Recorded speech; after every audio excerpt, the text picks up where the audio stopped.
mendjen tuaj që vetëm kjo shumë është sa 2 fishi i buxhetit të SPAK-ut në vitin 2023 dhe buxheti në total ka qenë vetëm në shumën 8.9 milionë euro.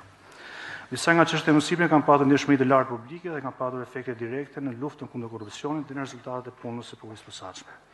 Për sa i përket vizionit, sqaroj që ky kandidim për drejtimin e prokurisë së posaçme është një angazhim për të konsoliduar dhe përforcuar më tej institucionin më të rëndësishëm në luftën kundër korrupsionit dhe kundër krimit organizuar në Shqipëri. Vizioni im përfshin organizimin dhe konsolidimin e prokurisë së posaçme, ndërtimin e strukturë model e aftë dhe përgatitur për sfidat e reja të krimit organizuar dhe korrupsionit, duke ofruar rezultate të matshme, duke respektuar standardet ndërkombëtare të drejtësisë, duke fituar besimin e qytetarëve dhe respektin e tyre, si dhe të institucioneve në Shqipëri dhe partnerëve ndërkombëtar. Për sa i përket planit për organizimin dhe konsolidimin e mëtejshëm, kam ndarë në disa pika. Së pari, prokuria e posaçme aktualisht ka një kornizë strategjike të miratuar që përbëhet nga 3 strategji të veçanta, është plani strategjik 2024-2027, strategjia e komunikimit dhe strategjia për reduktimin e çështjeve të mbartur. Se do jem drejtuesi i kësaj prokurie, sigurisht do të marr të gjitha masat për vënien në zbatim dhe ndjekjen e zbatimit të këtyre 3 dokumentave, të cilat janë dokumente të mirë menduara, të mirë diskutuara dhe mendimin e partnerëve ndërkombëtar. Sa i përket ushtrimin e ndjekjes penale, së pari cilësinë e drejtuesit të prokurisë së posaçme do të garantojë zbatimin e parimit të barazisë para ligjit dhe sa askush nuk është mbi ligj. Prokuria e posaçme duhet të vazhdojë të jetë aftë të ushtrojë ndjekjen penale, të ngrejë akuza të bazuara në ligj dhe në prova, ndaj cili do që ka kryer veprën penale pavarësisht statusit të tyre. Ky parim do gjejë zbatim edhe në regjistrimin dhe në hetimin e hetimeve paraprake, duke shmangur perceptimet për drejtësi selektive. Së dyti, do të kryej veprimet e nevojshme për të siguruar dhe për të mbrojtur pavarësinë e prokurorit posaçëm, me qëllim që ata të ushtrojnë detyrën e tyre në përputhje me kërkesat e ligjit dhe në bazën e provave të ndodhura në dosje. Në cilësinë e drejtuesit të prokurorisë posaçme, nëse do zgjidhen, do të mbështesë secilin prokuror në kryerjen e detyrës në përputhje me ligjin, të pandikuar nga faktorë të jashtëm apo të brendshëm, për sa kohë ata realizojnë detyrën e tyre dhe mbrojnë interesin publik. Në rastet çështjeve që kanë vështirësi për ndarje të ngarkesës fizike, por edhe psikologjike, do të procedojë me krimin e grupeve timore,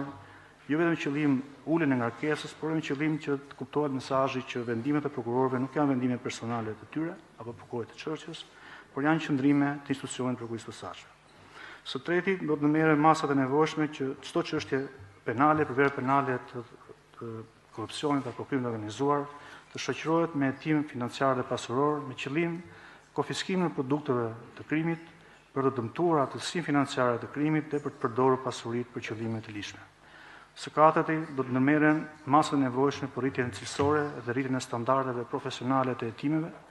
që gjatë veprimtarisë hetimore të zbatohen me korrektësi rregullat e vendosura në kodin e procedurës penale. Mjetet e kërkimit të provës, duke qenë veprime që mund të kufizojnë të drejtën e jetës private të qytetarëve, duhet të jenë në çdo rast në përputhje me parimin e proporcionalitetit.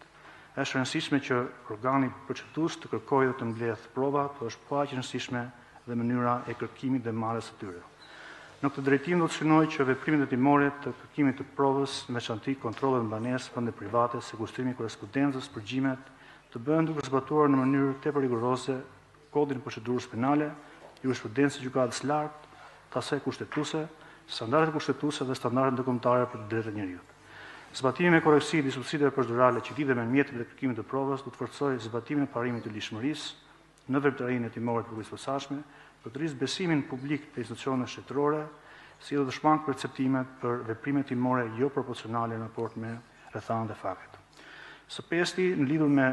masat e sigurimit të arrest në burg, siç edhe ju e njohur me raportet vjetore të prokurisë, ato janë zbatuar në një masë të vogël në raport me numrin e përgjithshëm të çështjeve apo numrin e përgjithshëm të pandevëve.